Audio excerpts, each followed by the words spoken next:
Welcome to the Radical Lifestyle Podcast, brought to you by Generation to Generation, where you will be inspired by the past, equipped for the present, and prepared for the future as we engage in conversations with people from around the world. Hello everyone, this is Andrew and Daphne from Generation to Generation, and our guest today is Brian Schrauger. Brian has been on before, but for people that haven't heard that episode, Brian, can you just say a bit about where you're from and what you do? Well, I'm from the United States, but I've lived in Israel for a little over 9 years now.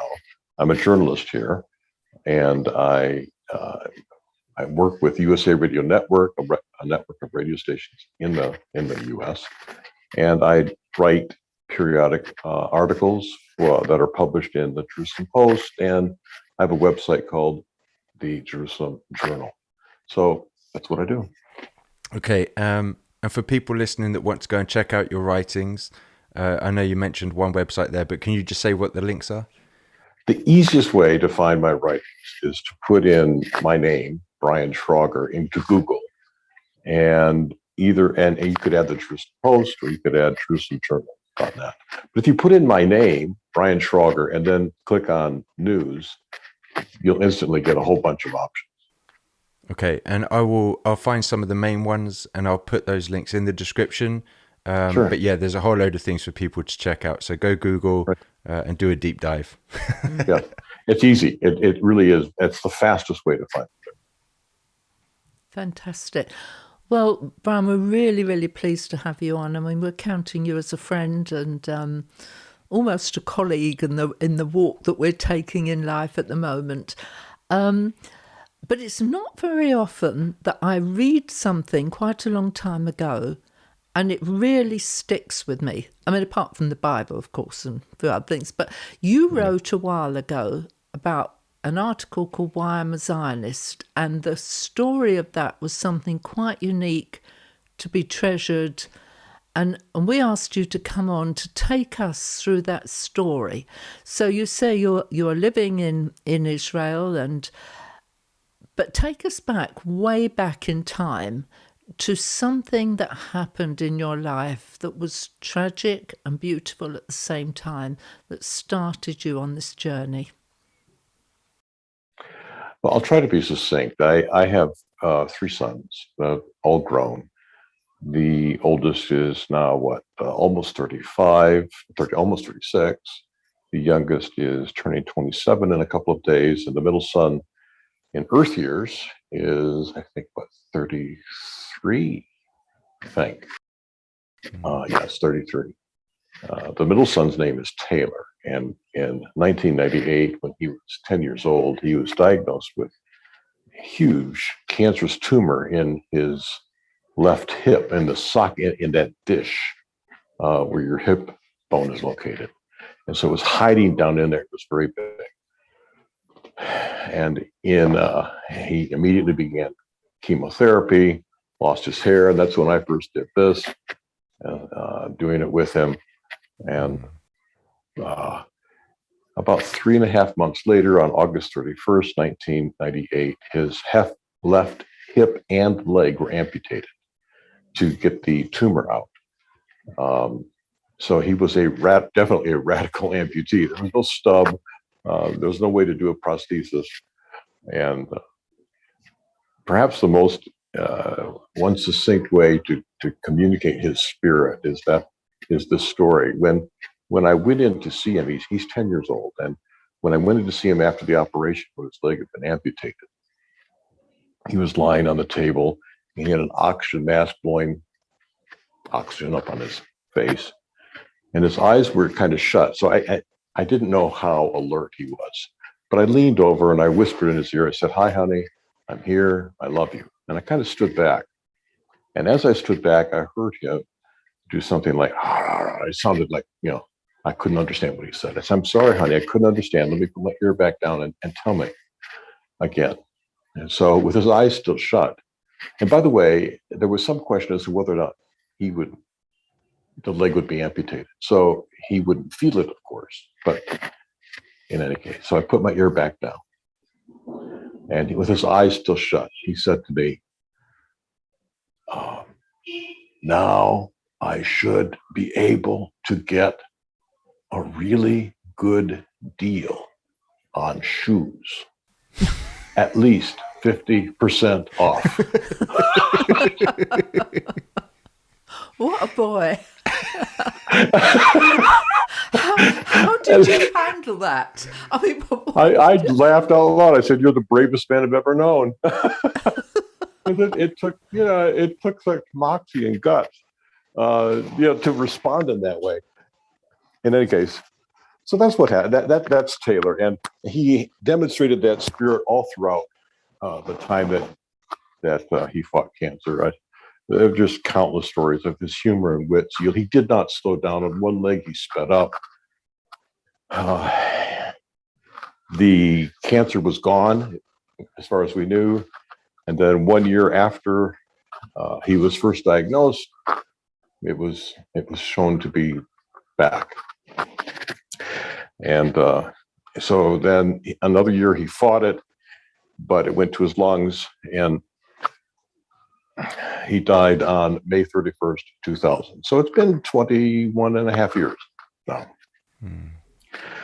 And perhaps the most remarkable, when it happened, but the most remarkable thing about his life is that in spite of a lot of suffering and discomfort, to say the least, he focused on life, right? He refused to stop living, and he lived with zeal. And I should put this into, I think, as when he was diagnosed, and this was in, I think, May of 1998, I immediately sent out an email asking people to pray not only for his physical recovery, but for his spiritual health, for his spirit. And I said something to the effect, I said, this kid has this most remarkable spirit. And I said it would be a shame for his body to be healed, for his spirit to be crippled for life. And that was a consistent prayer I had for him. And I remember even getting together with some internationally known intercessors and prayer leaders, evangelical leaders, and having a prayer meeting and asking them, please pray for his spirit too. And nobody remembered to pray for his spirit. So I did. And although he wasn't healed physically, his spirit prospered. I mean, it got brighter and brighter. He became more and more alive, all the way to the end. And this just still, to this day and for the rest of my life, amazes me about him. So, when you just said it was 21 years ago, my thought was 21 years ago is a long time, and yet 21 years ago is like yesterday at the same time for you, I would think. Am I right? Very much so. I've often, the way we perceive time is relative, I think. And when there are big events, traumatic events in life, they tend to stick with us longer or be more present than other things. And so at this point, I would say it's probably, if I was outside the situation, it's been like maybe a few months. Right. It's not yesterday, but it's no longer, for about 8 years, it was fresh and raw, and I was very raw in my grief and not pleasant to be around, and really struggled. I really wrestled with God. All of that also came into play with this article I wrote. I ended up in Israel, and I won't go into those details now, but I ended up in Israel in June of 2012 and had an opportunity in 2014 to write an op-ed for the Jerusalem Post. And the editor at the time, Steve Lindy, was very, very wonderful to approve the article. And you can find it online. It's called Why I Am a Zionist in the Jerusalem Post. And it was published nicely on Taylor's birthday, June 4th in 2014. And it's there that I laid out why I am a committed Zionist, committed in my heart, and have a visceral connection to the state of Israel. And I started by stating something the fact that many people think I'm a Zionist because of my Christian beliefs, belief in the Bible, and those things certainly are important and they contribute to why I am. But I said the real reason is much more personal, much more direct than that, as it is with most people who are ardent supporters of the Jewish state. And I said it's because of, and I told the story of my son and how he exemplified this process of this determination to live. And I said that after he died, I said, as I looked around, I really didn't see or find anybody with that same spirit until I began to focus again on Israel. And then I realized this is a whole nation that was born out of, or born as amputees, if you will, coming out of the Holocaust. But just like my son Taylor, they did not deny their struggle or their pain, but they chose to focus on living. Yeah, they chose to. I mean, Israelis say l'chaim, to life, and this to me was remarkable. It's a remarkable spirit here that was so much like my son's. I could not help but falling in love with these people and with this country. So that's the short story of it, or as short as I can make it. I talk about these things, and it's often not quite as short as I think it is. No, I mean, we want to know as much as you want to tell us, but that is quite a unique journey that you were on, and I think that's probably why I remember the article so much, because it takes you by surprise.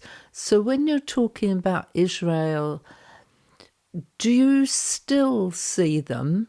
And I'm drawing some analogies here that probably don't work, but do you still see them as walking around people with one leg having been amputated? I think it's an appropriate metaphor, yes. I see myself that way. When Taylor died, I wrote that now his brothers, his mom, and I were amputees. You can't see it like you could with him. It was very traumatic, the leg gone. And the challenge that we were facing when he died was learning how to perambulate, to walk, get from A to B with just one leg. When he had his hip and leg amputated, he did it in a matter of days or weeks. It was only, it was like a week or 10 days after he had his leg amputated. He had been dismissed from the hospital, and he came back to speak with medical students at Vanderbilt Medical School. He had been treated at Vanderbilt Children's Hospital. And so he told them about his experience. And afterward, he said, Dad, I'd like to go to your office and not go straight home. I said, fine. And then he played on the computer there. And then afterward, he said, I want to work out too. I want to try the treadmill. I said, the treadmill? Are you kidding me? The treadmill? How are you going to do the treadmill? He said, I can do it. So we went down to this little workout room where there were a few machines. And sure enough, he hopped up. He put his hand on either side on the rail. And the thing started going, and he just hopped along. And he learned to perambulate in very short order, climbing trees, and it just moved. He actually moved faster after the amputation than he did before. Well, for those of us in the aftermath of his death who became amputees, that wasn't quite so fast or easy. It took, as I mentioned earlier, it took me probably 7-8 years to learn to even want to live again or really be enthusiastic about life. And thank God I did get there. I'm very, very grateful for my life. And I'm excited about what God has for me here now in this life. I look forward to seeing him again, but I'm not in a rush. Whenever it happens. So in any case, I do see, in answer to your question, I see Israel in the same way as a corporate thing. Although it's not just from the Holocaust, it's from more than 2,000 years of persecution and loss. We mentioned earlier, or I mentioned earlier, that when something traumatic happens to you, your sense of time is different. So something that happened a long time ago seems recent. And this is one of the most important things I see here in Israel, is that things that before coming here, I regarded as ancient history, such as the Crusades, the Spanish Inquisition, the extensive so-called Christian anti-Semitism in the Middle Ages. All of these things, pogroms in Russia and throughout the ages, all these things which to me were ancient history are very much part of the psyche of the Jewish people now. These are now issues. These are not past. These are things that are very present with them. And it's also because, for instance, they recently had a fast, 9th of Av. And every year Israel fasts on this day when many tragedies happen to them, including the loss of the first and second temples and other major tragedies have happened on the state. And so all Israel fasts, all Jews fast on the 9th of Av, which is a month on the Jewish calendar. So Israel is constantly remembering and reliving what happened to them in their past. Not in an unhealthy way, but in a healthy way before God, in as much as they worship Him. Some do, some don't. In any case, yes. So their status as amputees is not just with respect to the Holocaust, but to many, many atrocities that have occurred to them over the last 2,000 plus years. Yeah, there's a lot of similarities. I mean, like your son went through a traumatic experience, but didn't let it stop him living life. It didn't take that away from him. And much like with Israel, they go through the Holocaust or various traumatic experiences, but yet as a people, they don't let it stop them living their life. Even today, Yes. if you just watch the media, you might think the whole of Israel, when there's a war, shuts down and they stop living life. But when you're actually there may be a war going on, but most of Israel is getting on with life and they're not letting this situation stop them from living their lives. Exactly. Exactly. Yeah. A friend of ours, Michael Dixon, and Dr. Naomi Baum wrote a book called Is Resilience? And talking about what the world can learn from Israelis about resilience. And again, like your son, there was a resilience about him, which was quite remarkable. So yeah, the similarities are really interesting to look at.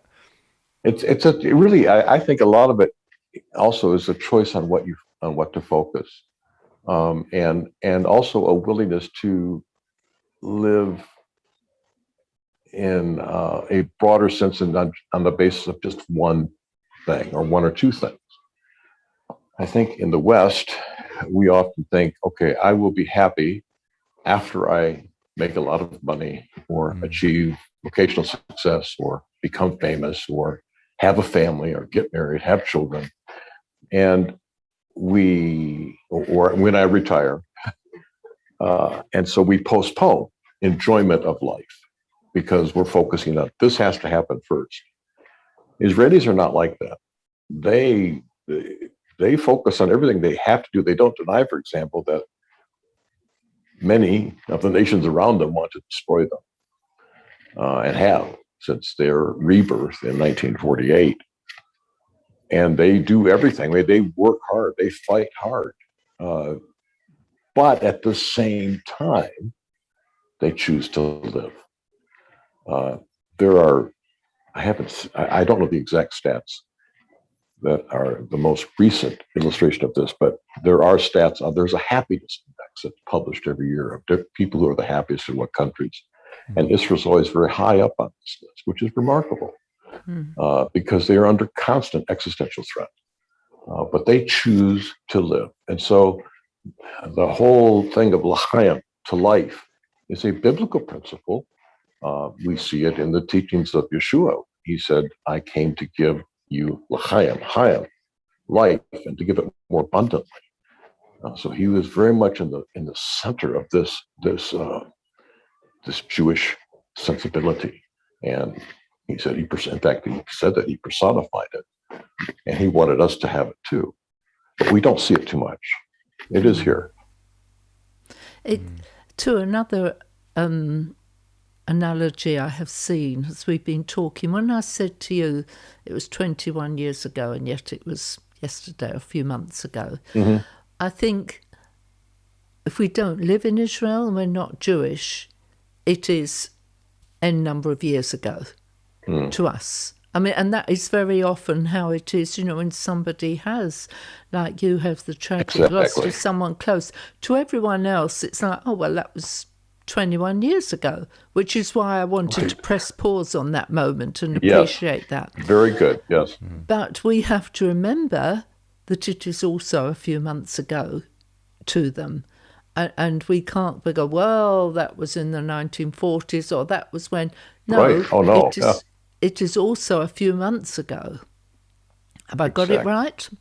Exactly so. So it is both a cultural thing with Israel, because they incorporate the times they've been persecuted into their worship, into their life. And it's on their calendar. They have ways to remember things, and they have sad holidays or holy days, and they have happy ones. There's Yom Kippur, there's the 9th of Av, and there are other fasts they do to remember tragic incidences in their history, and so that solidifies it in their minds and hearts as something that's present. Arguably, this is what communion is intended to be for Christians. Every time we partake, we remember, we participate in Yeshua's death, and we do this until he returns. So it's the same kind of idea that it's to be part of who we are now, and not just a mindless ritual. So yes, it is true, and we need to be aware of this. And when we, well, I'm going to stop right there and let you kind of go with that. Tell me what you'd like, the direction you'd like to go in. Well, I was actually just thinking about even down to the humor. I think there's a very similar feel between your son and Israel, in that when you go through traumatic experiences, sometimes the best way to deal with it is with a sense of humor. And we love humor. We have to laugh all the time. We can't be serious for too long. But like your son, he goes through the operation straight into a joke about 50% off shoes. And, it's kind of a dark sense of humor. It's one of those jokes where you go, too soon? After you tell the joke, oh, too soon? And with Israel as well, there's a dark sense of humor that they joke about these traumatic things that they've gone through. So even down to the sense of humor, is a very similar thing between them. Oh yeah, I have friends who are Jewish and Orthodox, and one in particular who is very big on Holocaust jokes, which make me totally wince. Yeah, it's like. And I would never, ever use them, but they will use it with each other, and in fact, I don't think I have the right to. No. You could use that not kind of humor. No, if you said that about your son, it's hugely inappropriate, but for them to deal with it, it's something that they can joke about in order to help them be able to manage the traumas that they've gone through. Like I said, and they will laugh, and I just go, oh, that hurt. Oh. But yes, humor is very much a part of it, of how they cope. Yeah. I would never have believed when we started this off that we were going to end up having so many comparisons with your son and the nation of Israel. It never crossed my mind, and it's quite. I was thinking we would never. Well, I hope there has been nobody who has ever said things to you about your son in the way that people speak about Israel. And I think in listening to this, it really helps us to draw back and think, how are we empathizing? How are we understanding? What are we saying? And we can go back and say, would I say this to Brian about his son? And the answer is probably no a lot of times. But what I do appreciate is anybody who remembers him. Since he died, after he died, there were people who were hesitant to bring him up because they thought it would trigger a negative emotional response. And I was always thrilled when people brought him and remembered and what he said and what he did. It meant they loved him. They knew him and loved him. And it's also been very interesting here. When I first began coming back to Israel, which I just began in 2007. I came 3 times that year. I came once in 2009 and again in 2011 before I came here in 2012 and have been here since. But I believe it was in 2009, I was on a trip here and I met a man who at the time was the Director General of the Ministry of Tourism, an modern Orthodox Jewish man who gave us, our Christian group, a terrific Bible study. I told him afterwards, that's better than any Bible study we heard the whole tour. And he invited me to his home for Shabbat. No, what happened? No, actually, we ended up talking. I think it was before he invited me. Yeah, it was. And, you ask about who are your children, just getting to know one another. And when I, in the process of telling him and sharing about our family, told him about Taylor, he immediately said, oh, you need to come to my house for Shabbat, whatever. Relationships or barriers were knocked down and relationships were built in a record amount of time with my Jewish friends here, because they not only understand and know suffering, they validate it. They see it as a valid part of the human experience. Christians shy away from this, and we get very uncomfortable around suffering and death. Some of this, I think, goes to the health, wealth, prosperity teaching that has gained a strong foothold in Christianity over the last 50 years. We've almost largely have embraced this idea that if you're suffering or if you don't have enough money or something's wrong in your life, it's a sign that God is not blessing you. And it's exactly the opposite of the way Jews see it. They embrace the mystery of suffering. And so when they know that you've suffered, when you've gone through something in the course of not capitalizing on it, not like bemoaning or whining, but they're just talking about life and they learn about it, that establishes a connection and a bridge that without which, at least in my experience, I think it would have, I established relationships and friendships and closeness to a number of people in a matter of days or weeks that might have taken otherwise have taken years.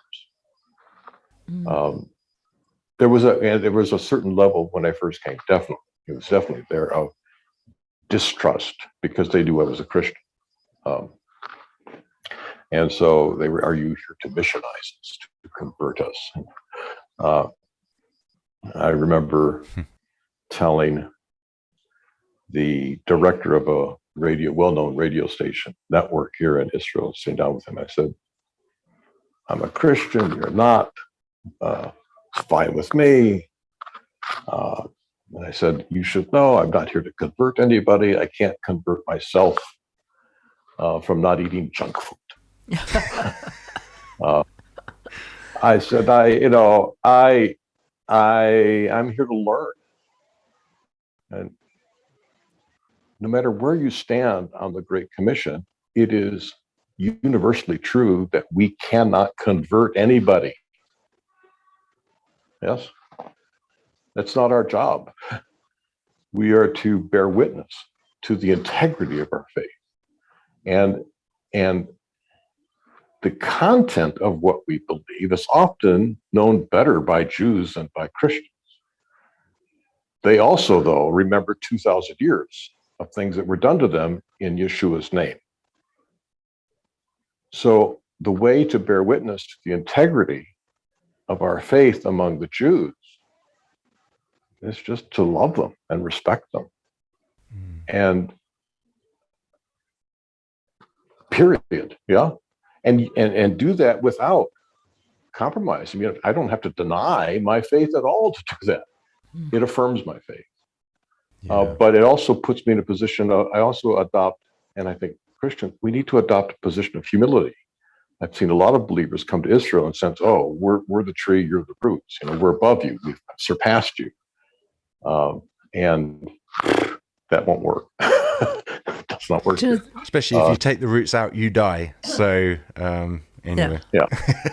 I have a moment that I really remember, which I treasure in a funny sort of way. I was in a taxi, and you know the taxi drivers, they're the ultimate tour guides, and they'll talk to you and this, that, and the other. So they were asking me how many times you've been to Israel, and I couldn't count. I don't know how many times I've been, a lot of times. And he said to me, you should move here. And I can imagine many people say, oh, I'd love to. But I turned to him and said, no, I shouldn't. And you could feel him wondering what I was going to come out with next. And he said, why not? I said, because this is your land, not mine. And he almost screeched to a halt. And he just said, thank you.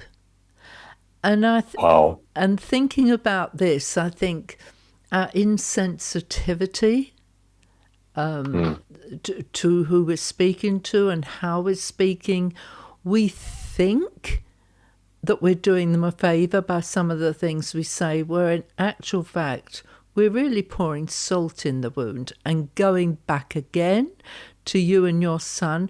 People think they're saying the thing that will be helpful, whereas really they're just pouring salt in the wound, not always because the person doesn't care. Not because they're necessarily intending to. No, but we need to think what we're saying before we speak a lot of times in order to be an encouragement, a consolation, or whatever it is, be a friend. And that is hugely important. I have been I have come to the conclusion that the singular most important thing that God wants from us is not theological or doctrinal correctness. These are not unimportant, mind you. But what he's looking for is what we find in the first commandment. And there's a reason why it's the first one. He wants us to love him with all of our heart, soul, strength, and mind. And then, as we learned in the Gospels, a second commandment right behind it is to love our neighbors as ourselves. And so it seems to me to be an inescapable conclusion that the most important thing God wants from us is to be in a healthy, loving relationship with him and with each other. Thankfully, thank God, he is willing to pursue and develop that relationship even when I'm wrong. When I don't understand things or when I'm just blatantly wrong. He never leaves or forsakes me.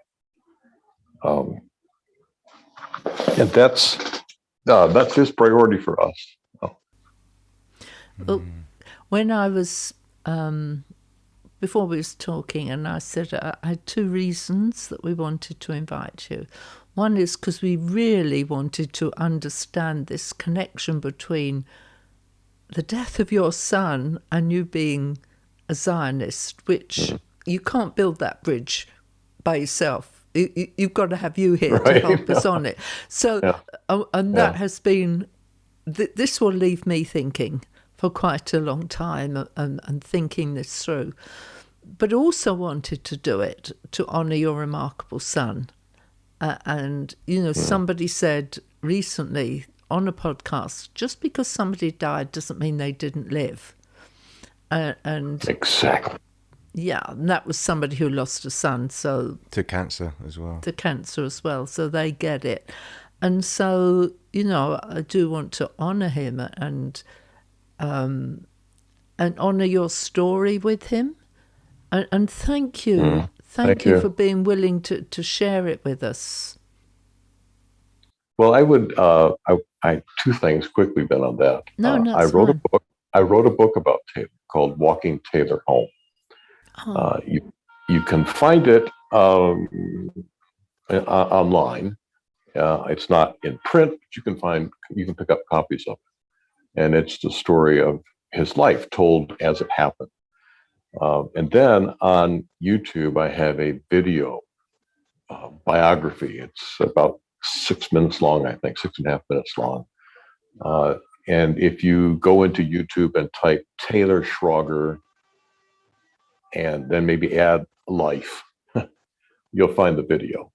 It's a screen, it's a slideshow video. Is what it is. And in fact, in the background, there's a song playing called "Song for Taylor," composed and performed by Michael W. Smith. We lived in Nashville when Taylor had cancer, and so the music community, Christian community, is fairly well connected there. And Michael and his wife Debbie became involved in our lives and in this battle. And one time, as it turns out, perhaps 3 months before he died, there was a prayer meeting in our home. And Michael sat down at the piano, which fortunately was tuned, and just began to play. And it was perhaps, I don't remember, several months after he died, he called and said, "Brian, I hope you don't mind. I put on my album this song called "Song for Taylor," and it's the album. What's the album called? Drawing a blank. It's his only instrumental album. He's never. Most of his songs are vocal songs. I'm just drawing a blank on the name of the album, but that's what's playing in the background on that slideshow video on YouTube. So, for those who would like to get a sense of his spirit, you'll catch it in that online slideshow, and you could really get to know him in the book. I'll see what I can find with those links as well, and I'll put them in the description for people. Okay. Yeah, I can send them to you if that'll help. Oh yeah, that'd be great. Yeah, Brian, thank you so much.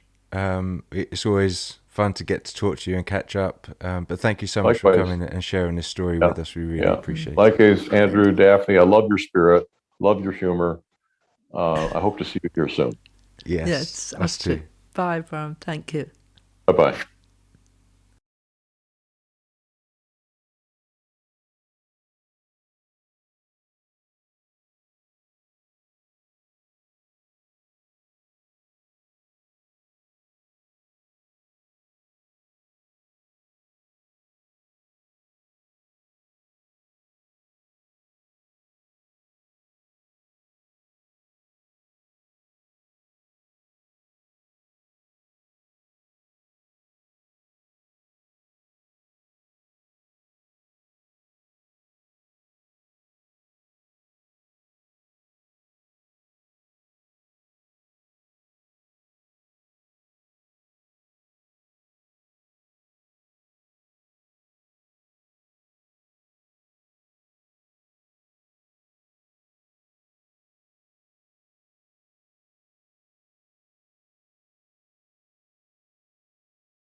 Thank you for listening to this episode. If it inspired you, please rate us and subscribe on Apple or Google Podcasts, Spotify, or another podcast platform.